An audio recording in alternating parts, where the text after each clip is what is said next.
신명기 20장.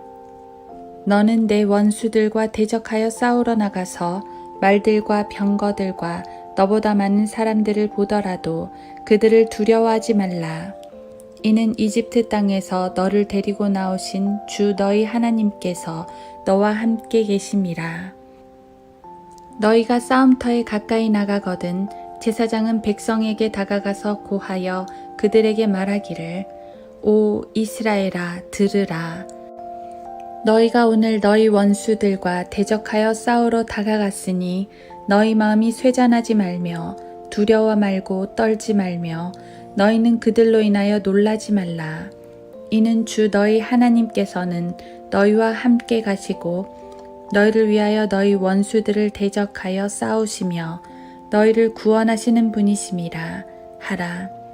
관원들은 백성에게 고하여 말하기를 새 집을 지어놓고 봉헌하지 않는 자가 있느냐. 그는 자기 집으로 돌아갈지니 그가 전투에서 죽어 다른 사람이 봉헌하지 못하게 하려 함이라. 포도원을 만들어 놓고 그 열매들을 먹지 못한 자가 있느냐.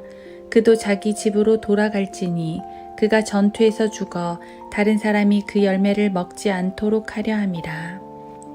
아내와 정혼하고 그녀를 취하지 못한 자가 있느냐.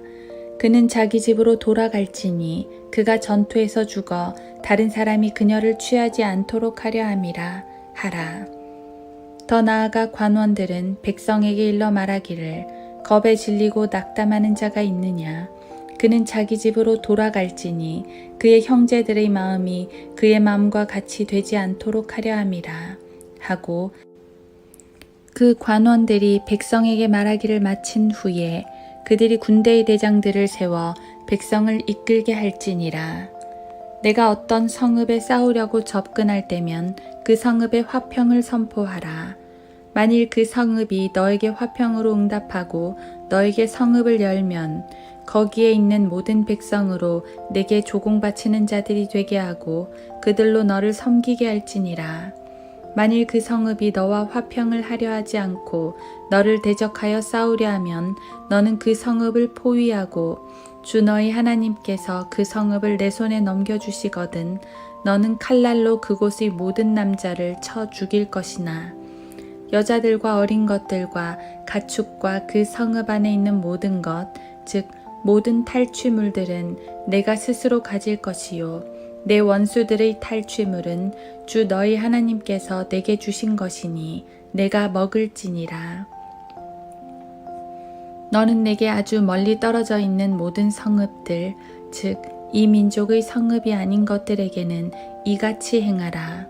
그러나 주 너희 하나님께서 내게 유업으로 주시는 이 백성들의 성읍들에서는 호흡이 있는 것들은 아무것도 살려두지 말지니, 즉 히딘들과 아모리인들과 카나안인들과 프리스인들과 히위인들과 여부스인들이라. 주 너희 하나님께서 내게 명령하신 대로 너는 그들을 완전히 멸할지니 이는 그들이 그들의 신들에게 행했던 그들의 가증한 것들을 행하도록 너희를 가르치지 않게 하여 너희가 주 너희 하나님께 대하여 그처럼 죄를 짓지 않게 하려 함이라. 내가 어떤 성읍을 오랫동안 포위하고 쳐서 그것을 취하려 할 때도 너는 도끼를 사용하여 그곳에 있는 나무들을 베어버리지 말지니라. 이는 내가 그것들을 먹을 것임이니 들의 나무는 인간의 생명이므로 너는 그것들을 포위하는 데 쓰기 위해서 잘라내지 말지니라. 오직 그 나무들이 먹는 열매를 맺는 나무가 아닌 것을 내가 알 때에만 내가 그것들을 찍어 잘라서 내가 싸우는 그 성읍에 대한 보루를 만들어 그 성읍을 함락시킬 때까지 쓸지니라.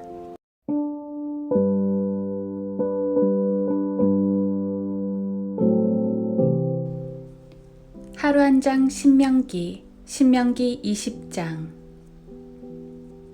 너는 내 원수들과 대적하여 싸우러 나가서 말들과 병거들과 너보다 많은 사람들을 보더라도 그들을 두려워하지 말라.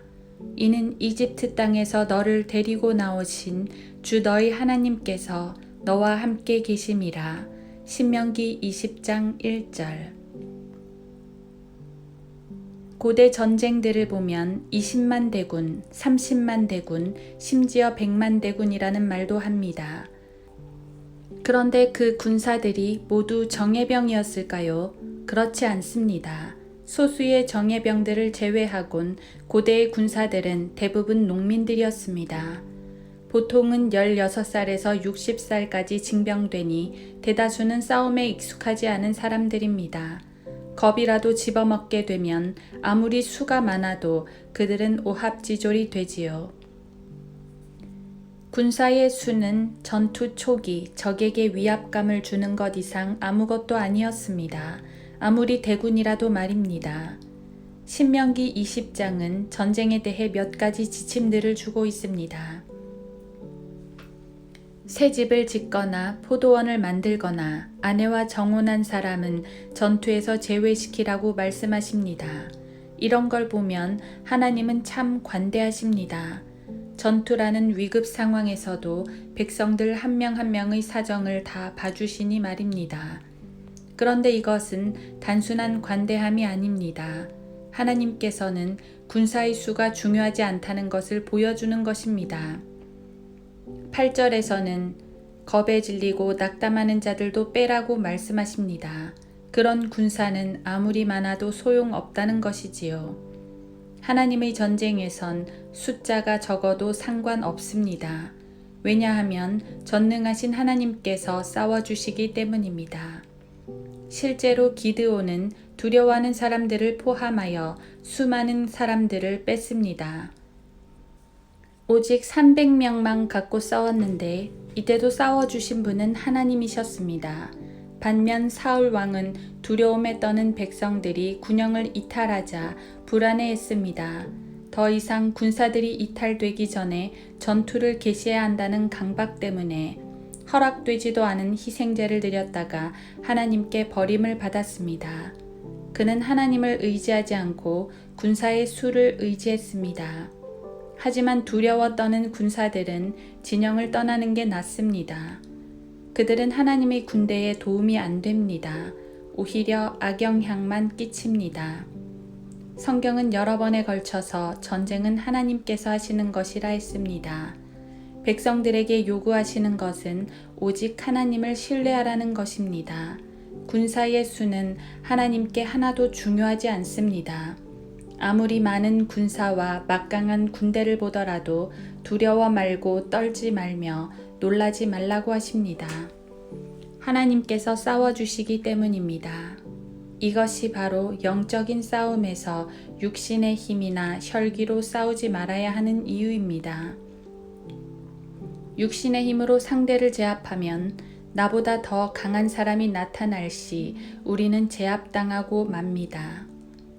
하지만 하나님의 힘으로 싸우면 어떠한 대적에게도 제압당하지 않습니다. 하나님께서 싸워주시기 때문입니다. 세상의 군대는 훈련과 무기로 싸우지만 하나님의 군대는 하나님을 신뢰하는 믿음으로 싸웁니다. 우리의 훈련은 육체의 훈련이 아니라 경건의 훈련입니다. 말씀과 기도로 하나님만을 신뢰하는 훈련을 꾸준히 한다면 세상이, 마귀가 혹은 우리를 괴롭히는 어떤 사람들이 대적을 하여도 능히 물리칠 수 있습니다. 성경은 우리의 믿음이 세상을 이긴다고 했습니다. 요한 1서 5장 4절. 하나님께는 많은 대군이 필요 없습니다. 훈련만 받았다면 소수의 군사라도 충분합니다. 곧 하나님의 말씀으로 무장하여 그분만을 신뢰하는 굳은 믿음을 가진 성도들 말입니다.